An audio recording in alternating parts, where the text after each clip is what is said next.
Hey y'all, welcome back to Key is King. Today we're getting into part 2 of our reunion of just one of the best seasons of Housewives ever, Real Housewives of Salt Lake City, Season 5, Episode 18. We should have had like 28. I could have taken at least 10 more episodes. It is windy as hell on this cold winter day when I'm filming, and it sounds like outside is trying to come inside. God bless.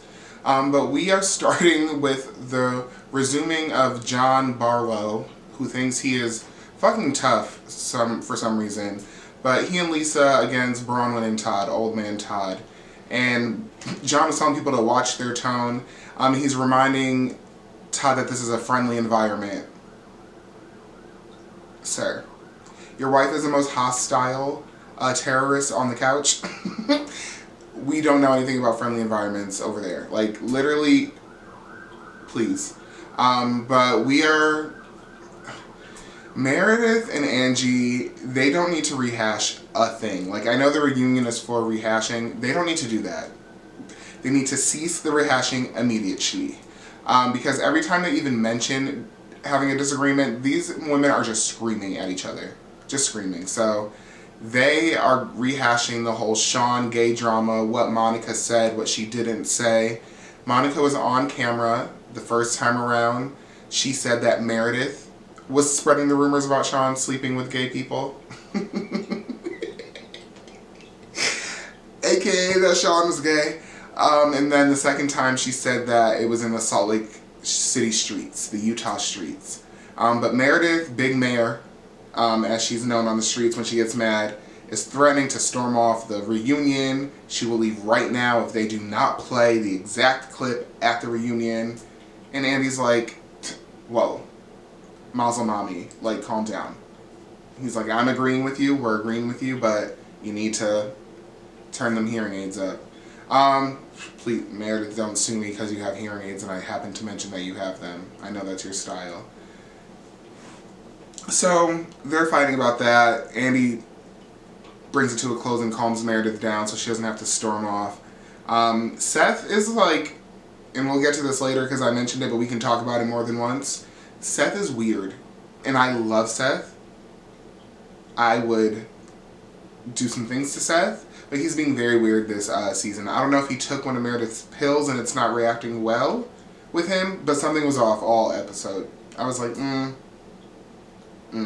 And he's usually the one to bring it together for the people, so it's like, my God. So, on the heels of Lisa and Angie, we move on to the husbands. The husbands. That was a very bad impression. But, John and Justin, they were talking about them in their little almost fisticuff moment, and Justin was saying he was chilling on the first time, whatever, but the second time he was embarrassed, I guess, when John really was trying to buck up and push him.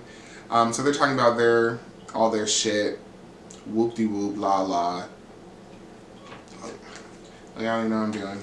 They then move on to Bronwyn and Todd for a moment in their whole dynamic situation, and every time these people are brought up, they're asking Heather, can we please stop asking Heather about marriage? Why are we asking the divorcee? I think the only not married person on the couch and on the show, why are we asking her about what she thinks about anybody's marriage? She's trying to figure out Ozempic. She doesn't have time to be worrying about fucking marriages. She needs to figure out how to walk in her heels. She needs to figure out why she's so fucking messy. She does not need to be worrying about other people's marriages. Stop asking her, please. And getting back to the husbands, they continue to ask questions, and they're asking Justin a question I had, which is, why were you on mute when Seth was calling your wife a bitch? Speaking to the mic. Why? Justin claims that he is fresh off of the heels of, like, making up with Lisa, or, like, tucking his tail about getting into a fight with Lisa, or what he said to Lisa. So he was not clocking it. He wasn't there. He didn't think about it or realize it was aggressive in the moment. And Whitney looks pissed as he's explaining himself. She looks like, you son of a bitch. Like, Looks like he got chewed out maybe at home about this, and now is explaining himself. But this is the part in my notes where I was talking about Seth being weird, because he's being weird. He gives a rude ass apology to Whitney and didn't even write it down because I was just like, okay, no. So I was like, next, we need to stop asking the husbands of Salt Lake City things at this point. We just need to look at Seth and sometimes Sean. Sean can, yeah, we can look at Sean. Sean can actually talk. Sean can talk sometimes. Seth is about to be on the do not talk list. John Barlow we're about to bury alive. Oh my god, I don't know why in that moment I thought about the black lady that's in Pakistan right now, but if you know what I'm talking about, I need $20,000 a day. Whatever the fuck she be saying, oh my god. And since I guess we're talking about affairs, and well, I guess we're not really talking about affairs, although Andy mentioned to Seth that he might have a side chick in Ohio, or that might be a viewer question from one of the viewers. And Seth claims that his side chicks are his hands. Alright, daddy. But we're moving on to Bronwyn and Todd's marriage because and they're all, I can't really, before I even go on to their marriage, I can't try, nope, cricket, I cannot believe that I tried to deny my I a lot. But, they move on and they're talking about their marriage, and it just is all the dynamics there, which is, I don't know. I still think Bronwyn is trying to finagle her way out of her marriage somehow, but they're talking about Todd's emotional affair. And as they're getting into it, once again, Seth, weird ass today on this only day marks, it's just like, it was just emotional. If you're trying to fight for Meredith, let Big Mare fight for herself. If she needs to like get rid of the Xan in her system, she can figure out a way. Apparently Brittany, according to Brittany, Meredith has some methods of getting things out of her system. Like, what is happening? But Seth is like, just emotional? And they're like, mm-hmm. Although I will say Todd seems not to know a lot about this subject. He did say he does not watch the show and did not watch the show. And Bronwyn clearly is a fucking liar. So it gives me that she didn't say shit about this for real. And somehow thought it was going to be a good idea to wait to get to the reunion to just like get into this with women that now hate her. Alright, ho. As as Bronwyn said, woo child. So she's backpedaling hard as hell. Like if they made backpedaling an Olympic sport, Bronwyn would be gold medal for like consecutive years at this point. She is backpedaling. And Meredith is trying to pick a fight at some point, which you know it's time for you to go when you are losing a fight to somebody who is currently losing a fight. Which is exactly what happened to Meredith. Like, she's trying to talk about the conversation that was had about her and Lisa being cheaters and all this other stuff, and she's trying to like come at Bronwyn in this moment. She's trying to kick Bronwyn when she's down. But like, I don't know if anybody's familiar with J-Lo and Enough. The man went to kick her and she fucking scooped him instead. That's what just happened to Meredith. She got beat up by the girl getting beat up. Because Bronwyn's like Meredith. We talked about this on the beach and I cleared it up. And they played an unseen flashback footage of them clearing it up on the beach. So Meredith was just like, yeah. Quiet. The moment that really had me and being like, oh, Bronwyn really may be lying, is the fact that they mentioned, because Heather's like, wait a minute, I championed for you, I was going hard for you, which she was. She might have been projecting, but she was. She was like, you said Gwen caught Todd cheating. She's like, did you not do that? Did that not happen? And Todd's like looking at her like, what? You brought Gwen into this? And Bronwyn's doing a lot of like, it's okay, you're okay. Oh, that man could be your granddaddy. He knows he's okay. He doesn't need you petting him. Like, I was like, oh, Bronwyn really might be lying.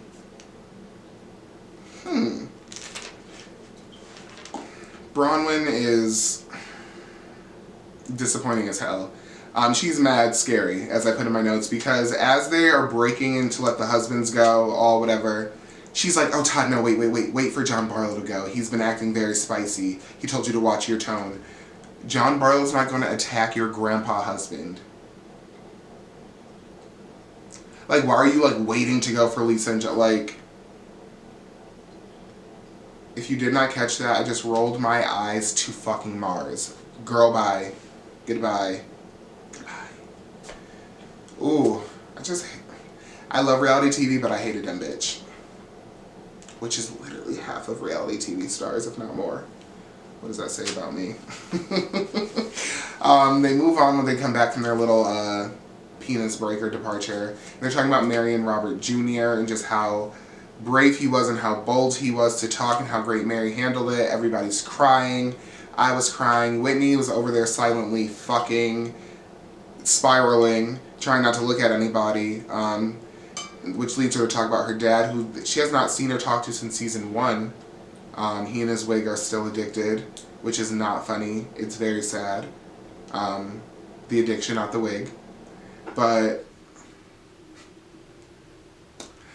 yeah, it was a nice segment.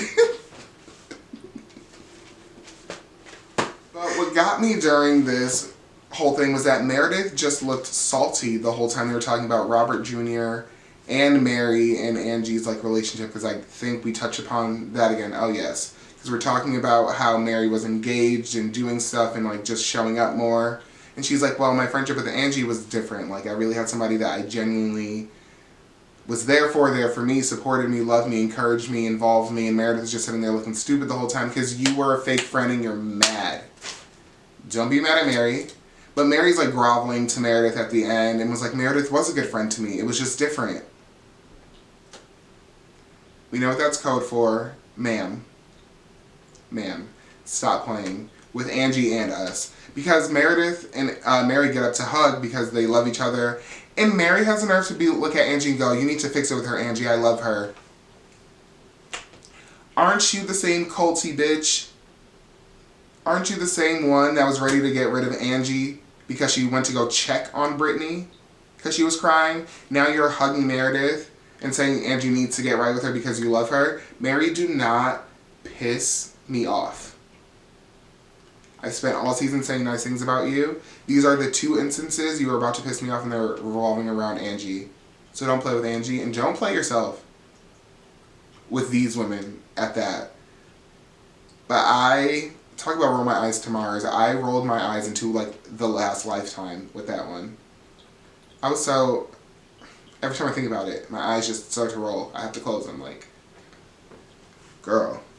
I got so wrapped up in my annoyance with Mary that I guess forgot how we even got here to begin with, which was after the Robert Jr. stuff, they talked about Mary and Angie and their union and their friendship.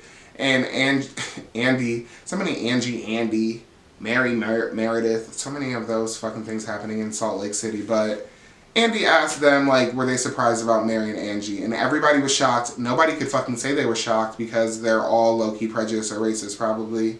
But Heather was the first one to be like, I wasn't shocked, but, like, it was, you were shocked. And she tried to, like, make it nice and make it all political, but yes, they were shocked. And they are high-key probably mad that they are actual friends. So that's how we ended this episode. I think we have one more. Oh, we do have one more after this, which is probably premiering in the next day or two because I'm still a little behind.